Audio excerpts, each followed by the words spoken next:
Good morning. I have the great pleasure of introducing Dr. Arti Singh. She's an associate professor of agronomy at Iowa State.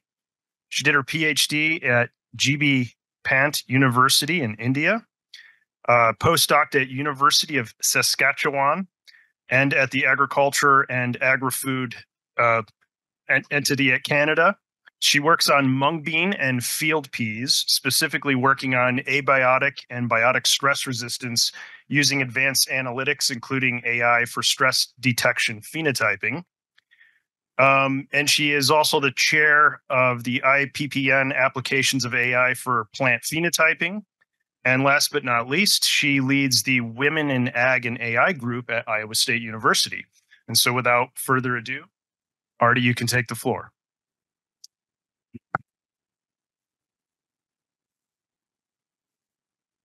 Thank you so much, Robert, for the kind introduction. And it's my pleasure to be here. Thank you, Christy, Ruth, for the invitation. And in today's talk, I'll be talking about some of the work we are doing at Iowa State and stress phenotyping and using AI. Next slide, please. Next. So in today's talk, before I start, I would like to acknowledge two of my collaborators, Bhaskar, who is lead of AI Institute for Resilient Agriculture, and my another close collaborator, Shamik, who's a lead of Translational AI Center, and he also leads a CoLS project, which is on cyber-physical agriculture. So in today's talk, I'll be giving three examples where we are using AI. First example is InsectNet, where I collaborate with Bhaskar. I'm co-leading this project with him. And then I'll talk briefly a new project we started, which is on Egg LLM.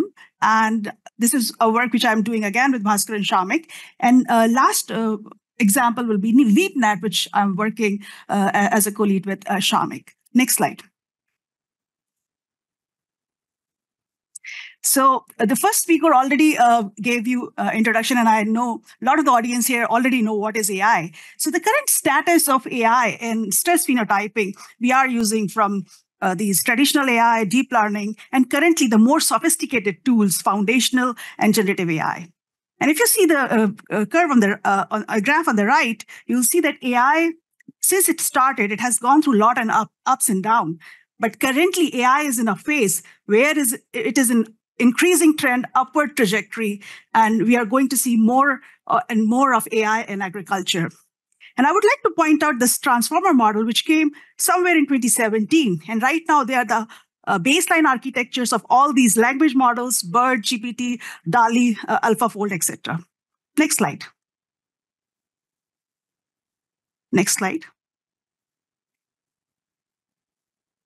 So in 2014, when I started thinking about using AI in agriculture, at that time we were thinking to use robots, drones, but these robots and drones didn't have vision. So how to use AI in plant stress phenotyping, especially when we are interested in identification, classification, quantification, and prediction. So at that time, if you use these robots or these UAVs, you can collect data in high throughput manner. But it is not high throughput in the sense the inference is not in a high throughput manner. So we need to provide vision to these tools and platforms. Next slide. So initial work which we did was more on seeing how these models work, whether these model will work in agriculture problem, which as a breeder I see day to day. One of the problem is that in breeding, how you can screen large populations.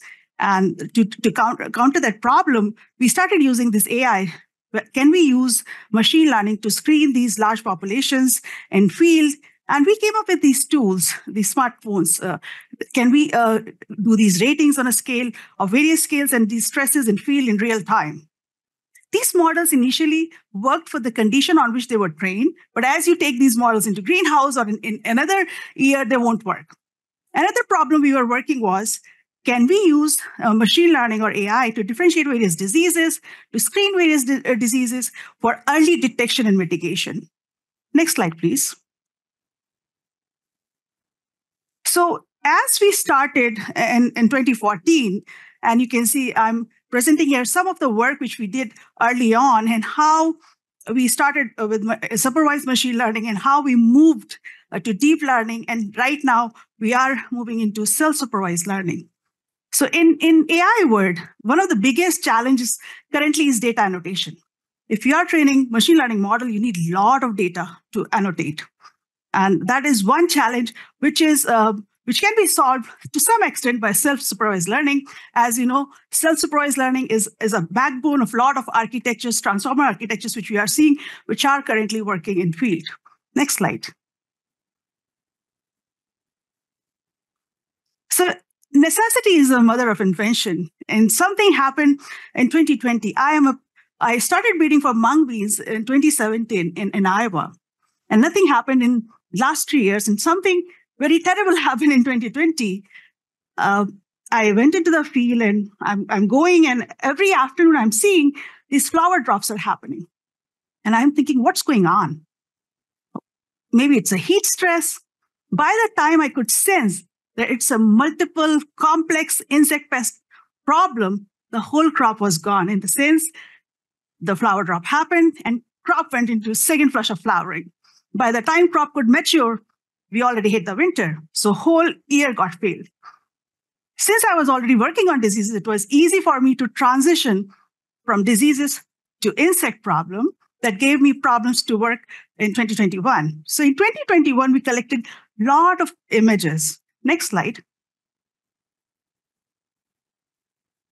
So as I said in the beginning that we started with ICQP paradigm on diseases. And when we saw this insect problem, it can be very well translated to insect, to identify insect. AI can be used. It can be used to classify. It can be used to quantify and predict. Next slide, please.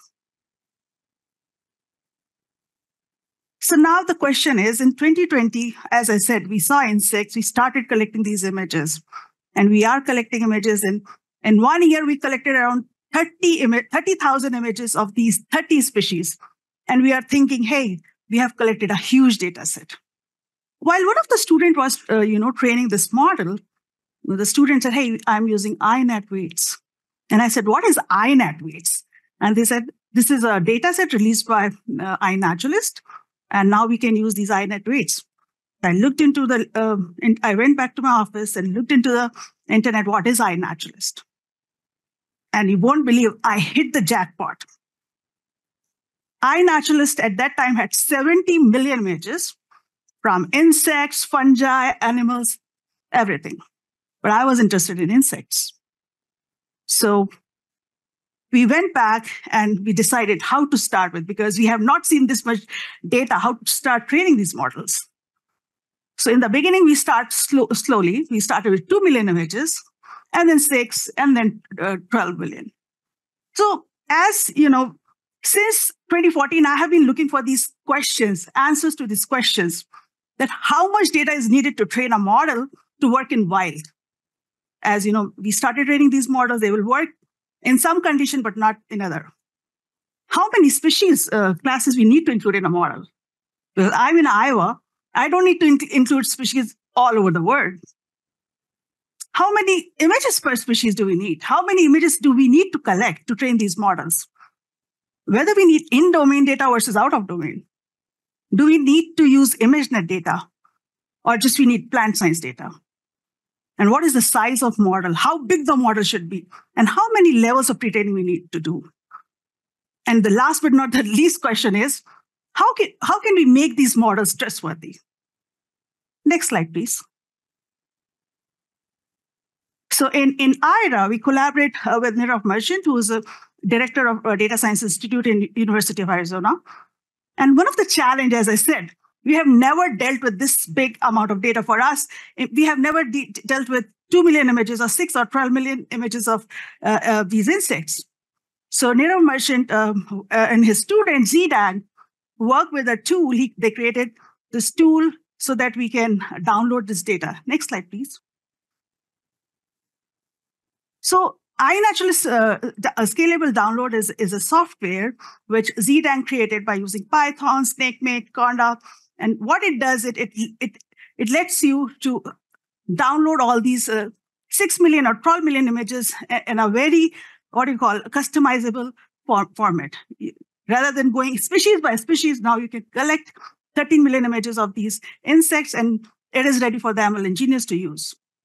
Next slide, please. So now, as I said that in the beginning, that since last 10 years, we have these questions we have been looking for. So when we got this data, we were very excited. But the question was, will we be able to solve these questions which we listed? Because it's one thing to train a model, and it's one thing to take that model in a field and make it work.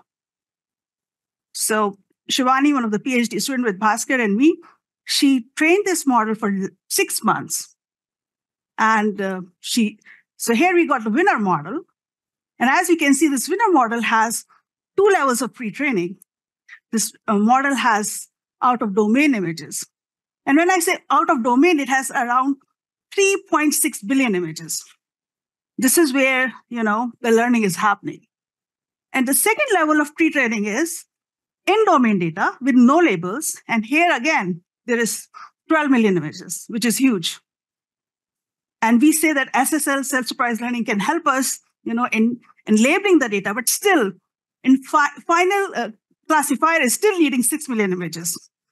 So to train this winner model, we still need 6 million images with labels. And if we see the accuracy of mean per class accuracy, which is pretty huge, it is 96%. That's why it works in wild. And the overall accuracy is around 96%. Next slide, please. So the question is, when we roll these models in wild and stakeholders start using it, how to build the trust?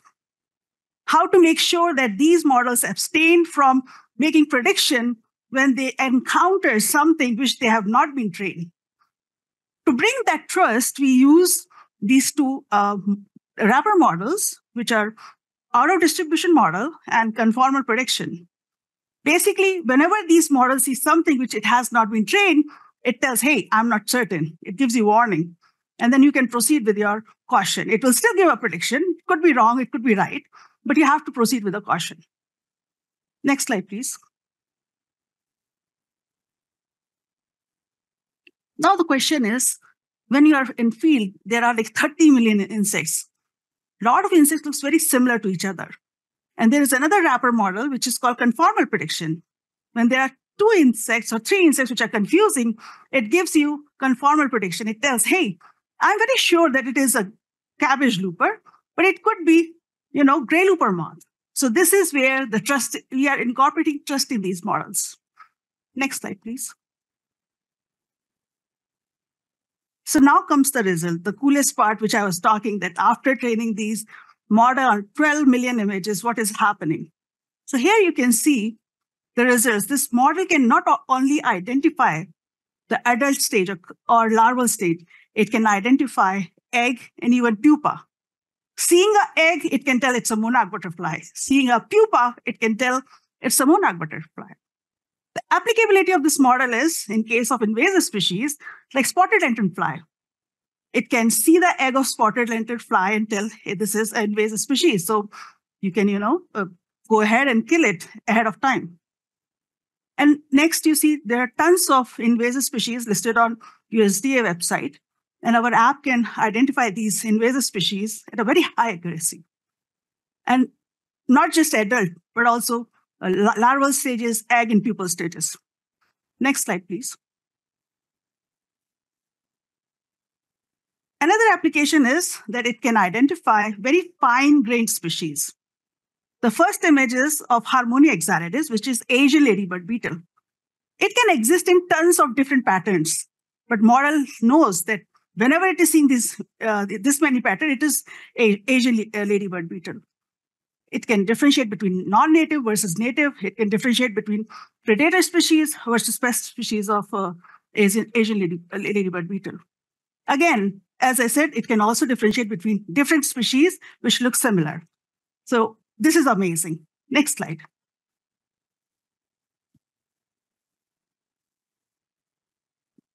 So as I said, there are a lot of challenges which this app can solve. And these are some more where you can see on the top The egg looks like look like a bark, but our model can also identify these various eggs or pupa in a very camouflaging background. Sexual dimorphism, insects in various rotations, or multiple insects in a same image frame. Next slide. So this is very exciting when we train a model, and which starts working in wild, because for a scientist, these models were not working for last 10 years. All of a sudden they started working.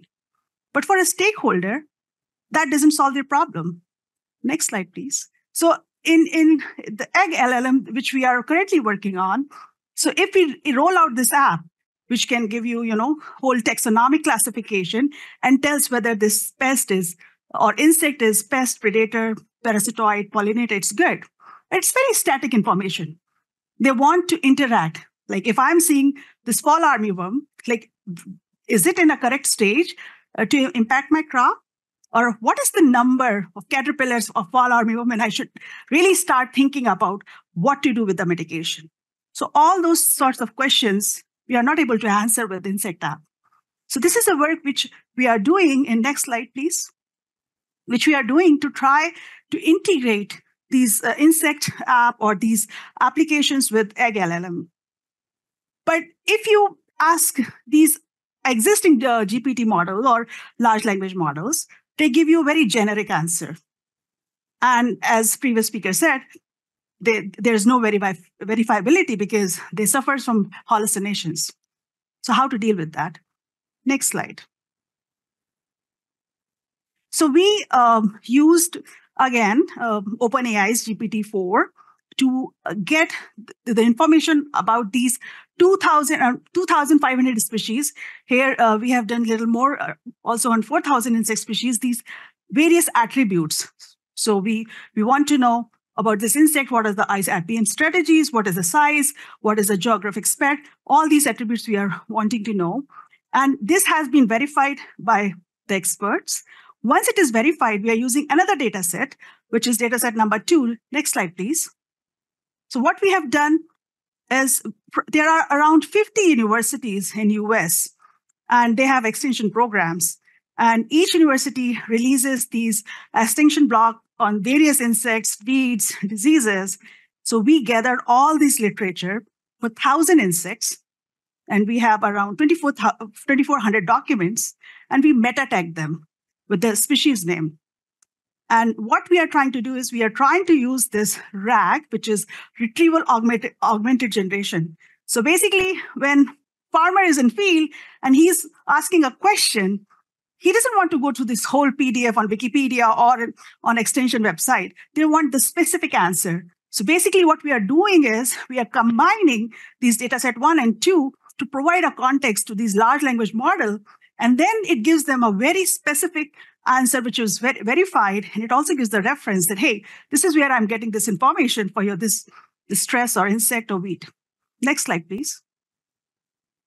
So as you see now, asking the same question with GPT, it will give you a very specific suggestion, and it is verified. It's not suffering from hallucination. Next slide, please. So as you see that this model or the pipeline which we are creating here is model agnostic, and which is what is needed today, because we know AI is moving at a very fast pace. Every day there's a new model which comes. So basically in this pipeline, what we are doing is, can we replace these LLMs with another new model as they're coming? So this is agnostic to models which are coming. And it also, we are not creating these large language models, because these transform models or these foundation models need a lot of, they consume a lot of carbon footprint. They have a big carbon footprint. So we want to utilize what is available there. Next slide, please.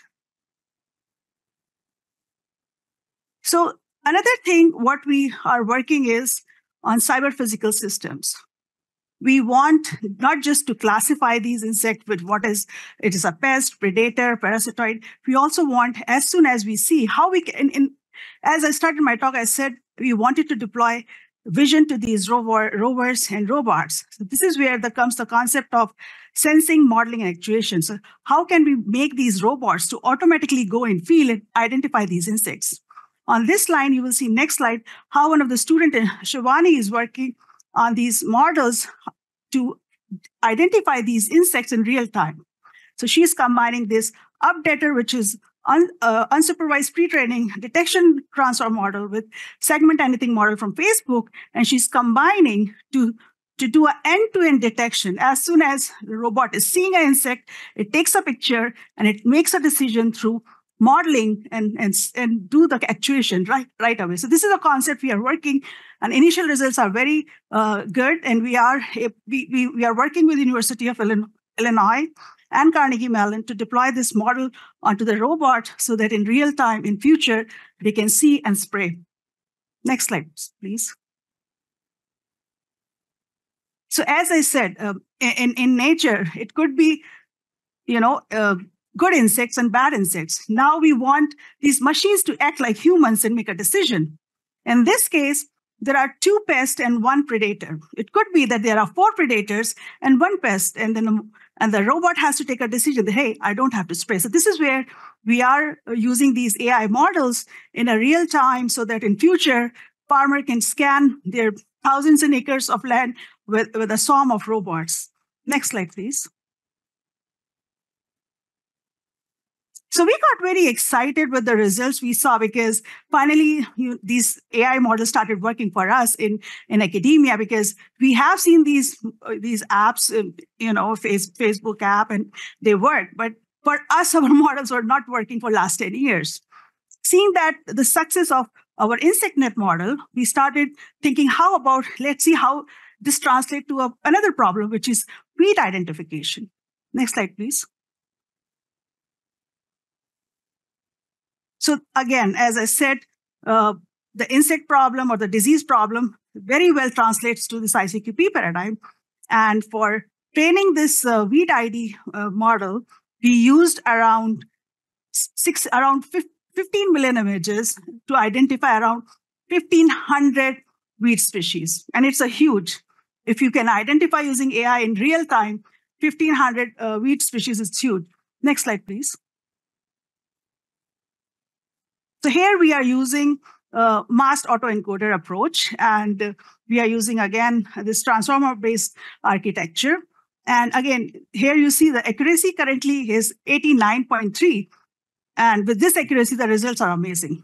It's still in beta testing. It's not yet ready to be released, but initial results are very fascinating. Next slide, please. So in this slide, you can see there's so much complexity in various stages of weed. And our model, WeedNet model, can identify all the stages of this weed, which is Chenopodium album. So can you imagine if you can identify weed, which is 5-leaf or 6-leaf stage, very accurately, how much cost farmer is going to save with a chemical to apply on these weeds in early stage? Next slide, please. Not just all the stages, it can also differentiate between look-alike species. And it gives us a very much confidence when we see that it gets confused with a similar-looking species. Here you can see Avena sativa, which is oat, getting confused with wild oats. And when we take a picture of wild oat, it gets confused with Avena barbata. So this is where you can see how beautifully these AI models are working right now to differentiate different stages in crop versus weed. Next slide, please. This example I like the most because every time I'm walking into Ada Heron, which is a park in Ames, I'm tempted to pick these beautiful flowers. Our app can very well differentiate between wild parsnip and fennel. And this is where the application is for the gardeners, hobbyists who are, hiking. So this is a very cool application, which I feel will help common person too. Next slide, please.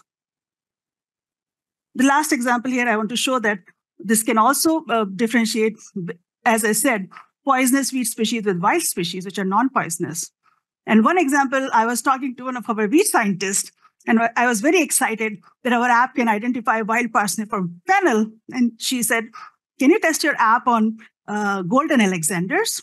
And our app said, it's a wild parsnip. And it was a bummer because our training data set didn't have golden Alexander. So we want and golden Alexander is a species which we are trying to conserve in Iowa. So if AI starts telling that golden Alexander is wild parsnip, we have to uproot. So this is where we need these guardrails. We need more data set.